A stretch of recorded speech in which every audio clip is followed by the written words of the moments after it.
When I was getting started in my career as a musician, I always thought recording sessions had to be in a big professional studio. Because growing up, I would always see pictures and videos of the greats playing some of the coolest looking studios. But a lot has changed over the years. With the rise in technology, the accessibility people have to recording equipment, most sessions now have transitioned to just being recorded on a laptop at home instead of a pro studio.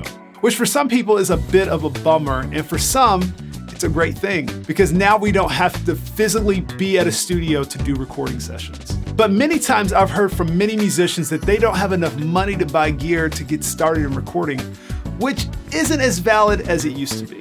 There has been such a rise in technology that now you can even do recording sessions on your phone without even needing a computer.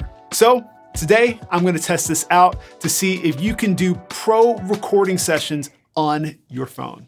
Now, before we get started, if any of you guys are interested in supporting this channel, feel free to check out my website, travisdykesmusic.com, and purchase anything from the website. And also, check out all of my affiliate links that are in the description below, to where if you make a purchase through those links, this channel gets a kickback to bring you more videos. So today, I have 2 songs that I need to record some bass on for a couple of artists that reached out to me to track. So what I'm gonna do is go to a local Panera Bread and see if I can use a minimal setup in a public place and not draw too much attention to myself. Man, it is blazing hot. It's like in the 90s today. Of course, I choose a day like this of all days to be doing something like this. My setup for today is super minimal. I'm really only using 3 or so items outside of my instrument and my phone. The first thing I'm using is an audio interface for your phone called an iRig. You can also use it for a computer too, but it's really easy to use with your phone. And then I'm using a Tonex 1 pedal for my effects, and then some pretty standard HD9 headphones. And lastly, a music stand from a company called Craft Geek that I was using for my stand for my phone. Now, the one part of this setup that is probably new to many of you guys is this Tonex 1 pedal, which is a bit of a game changer for bass players in my opinion. This is an AI modeler that can model different effects, amps, cabinets, and even preamps. This is what I'm using for everything in this video when it comes to effects. If you haven't heard of Tonex pedals before, they have this database called a ToneNet system, where different people post their amps and effects and models of their own personal equipment online so you guys can use it in your pedals, which is super dope. This Tonex 1 pedal is actually, you could power it through 9 volt or in DC, like power supply, which I brought one. But I didn't think about not having a place to plug it up. So I just got I got a little power supply that I use it for like I usually use for my camera and also for my phone. And it's powering the Tonex 1. So, all right, cool. The other thing is I'm gonna hook in my HDX, my iRig HDX, straight into my phone. And then I'm just gonna hook my headphones into my iRig, which is right up here, which is just an eighth inch in, just going into it. Now I got to get my bass out, and which is probably the last thing I do, because it's a little warm out here, and so I want to make sure I don't overheat my bass, and it's going to probably go in and out of tune a couple times. So what I did was hooked up my Tonex pedal up to my computer with their free software and searched their ToneNet database and found 2 preamps that I loved. One was modeled after a Ready Bass DI, which I actually own one, and another was an Aguilar Tonehammer 500 connected to a Mark Bass 410 cabinet. So I wound up going with the Ready Bass DI for this video, but they have some really, really dope sounds on there. I have all of these products linked in the description below, so you can check out the specs. All right, so now that my camera is cooled off a little bit, let's go ahead and try to record this track. So let's hear what this bass sounds like just straight in with the monitoring on GarageBand.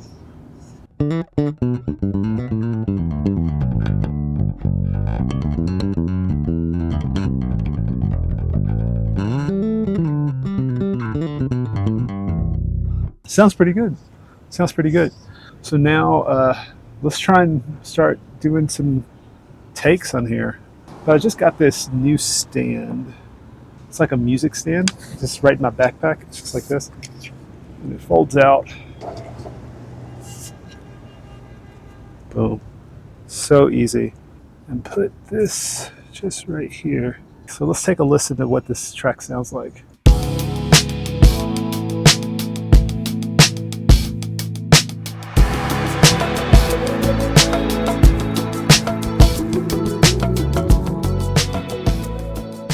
So it feels pretty good. Feels like a pretty smooth, groovy kind of track. Sweating out here. After listening straight through all of it, I think I have a good idea of what I want to do.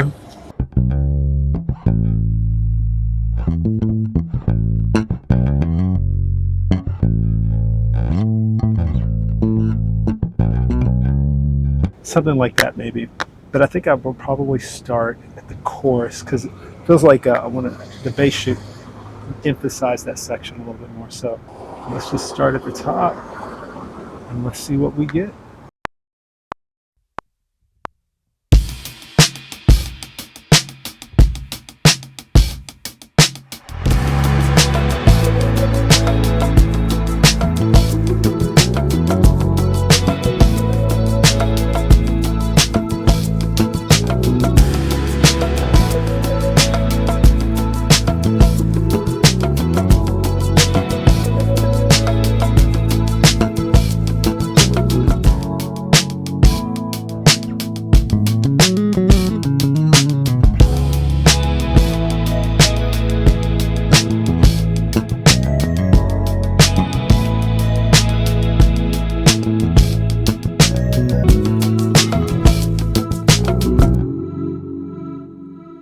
For a first pass, that was all right. I think I want to change up what I do on that chorus a little bit. I was kind of experimenting with a couple of different things.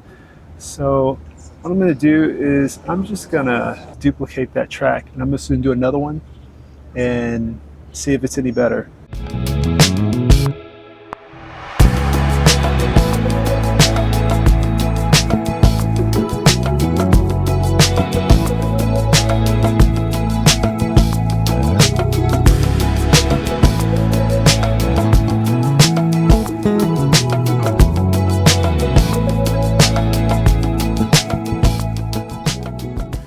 That felt pretty good.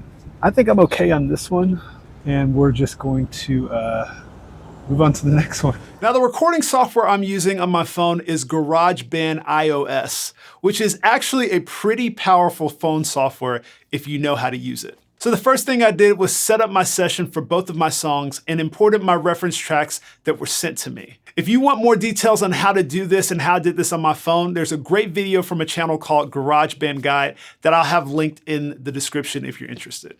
Okay, all right, so for the last track I'm tracking while I'm out here melting my face is, I think it's like a little bit more of like a CCM type track. Let's take a listen.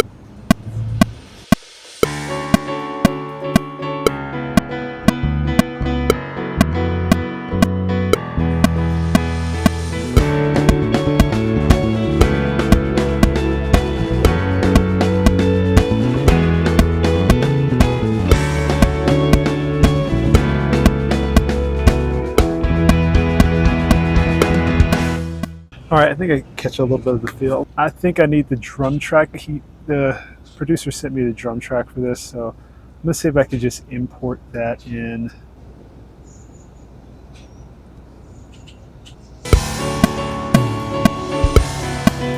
Yeah, that's way better.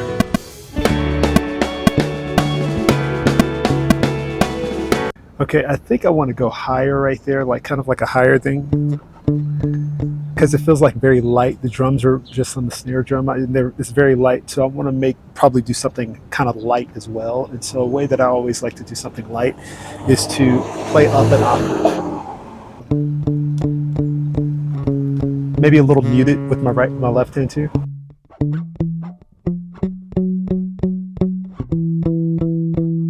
I'm just gonna take it from top and roll with it. See what we can get.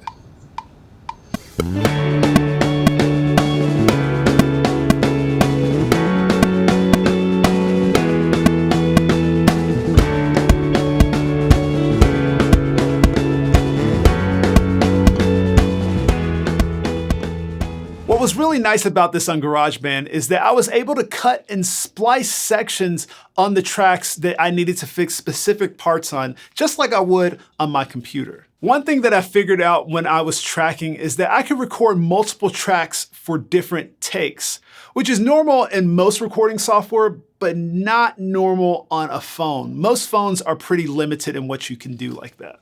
Let's try that again. I'm that same spot one more time.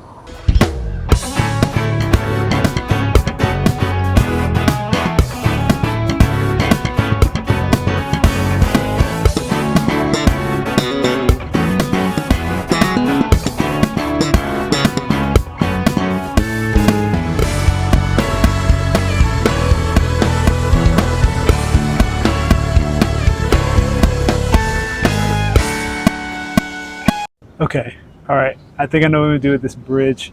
I feel like the first part of it was fine. I started getting off somewhere towards that drivey part. All right, so let me just delete this section, and I'm just gonna start right here.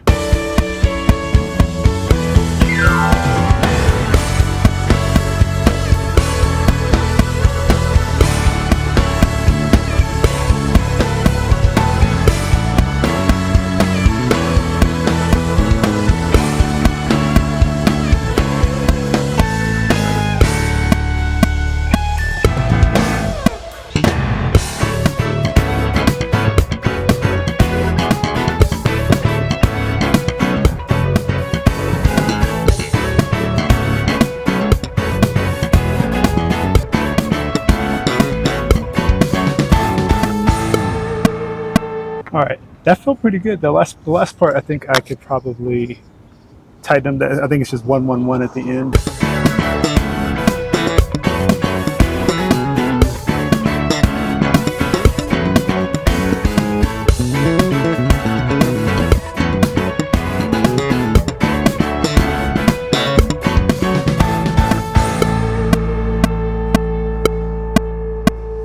I think we got the tracks done.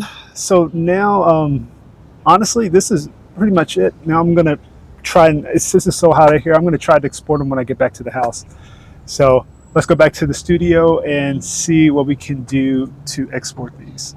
All right, so we're back here at the house. And we're gonna check out and see what this looks like in my computer DAW, just so we can see and hear the quality level, because in our headphones, sometimes I don't always trust that, because it's like, oh, it can sound good in the headphones, but I want to see what it actually sounds like in a normal, at-home DAW situation that you would send to an artist or a producer. So now all we need to do is open up our GarageBand app to our song. Since I'm going to be exporting this, what I'm doing is basically doing a bounce just with the track, exported. So this may take a little while, so I'm just going to skip past all of this, and we're just going to get straight to when we're importing it to the computer. All right, now that we got those airdrop, we're just gonna drop them into our recording software in the computer and hear how they sound. So the DAW that I'm using is PreSonus Studio One Professional 6, I believe. So all I'm gonna do is drop these in here. Now, I normally wouldn't put both songs in here, but just for the video, I'm just gonna put both of these tracks in here, just so we can just hear them like really quick back to back without making a second session.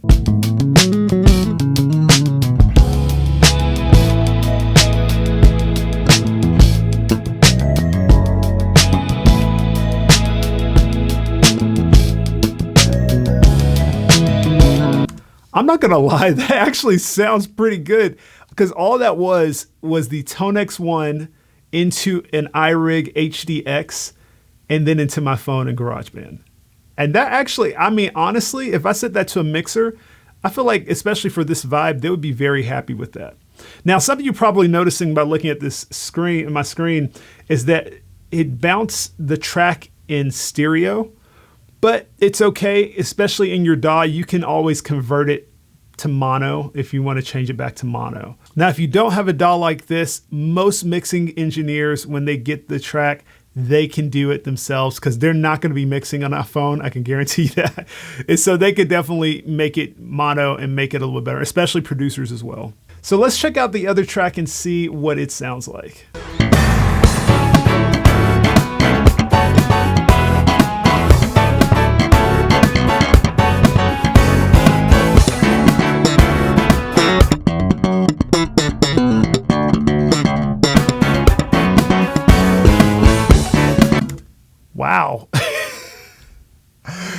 actually sounds pretty good. I'm not even gonna lie. The slap tone actually, I was afraid that it was gonna get distorted or anything like that. Now the reason why I was probably redlining whenever I was just doing it right then was because I was trying to boost it up so you guys can hear it, because sometimes it's hard to hear bass. I'm not even gonna lie, I was not expecting this to actually sound as good as this.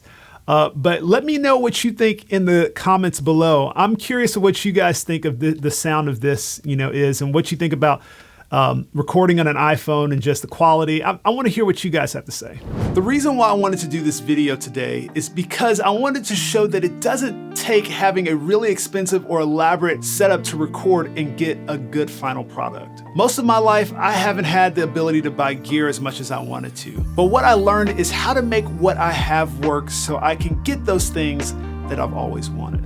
So if you're someone out there who is interested in doing music or pursuing a dream, don't wait until you have everything to start. Start now with what you have, and the rest will come. Now, if you guys enjoyed this video, feel free to like this video and subscribe to the channel. I've noticed so many people who watch my videos aren't subscribed, so make sure you go subscribe, and I'll make this promise to you that if you subscribe, I will only make my videos bigger and better every time. Also, don't forget to comment below and let me know what you think of the recordings and also what you think of this video. So if you want to support this channel, there's a couple of ways you can. You can check out my website, travisdykesmusic.com, to where I have a lot of products on there you can purchase to support this channel. And also you can click and make a purchase through any of my affiliate links in the description below, to where if you make a purchase through any of those links, this channel gets a kickback to bring you more videos. Thank you guys so much for watching. I'll see you next time.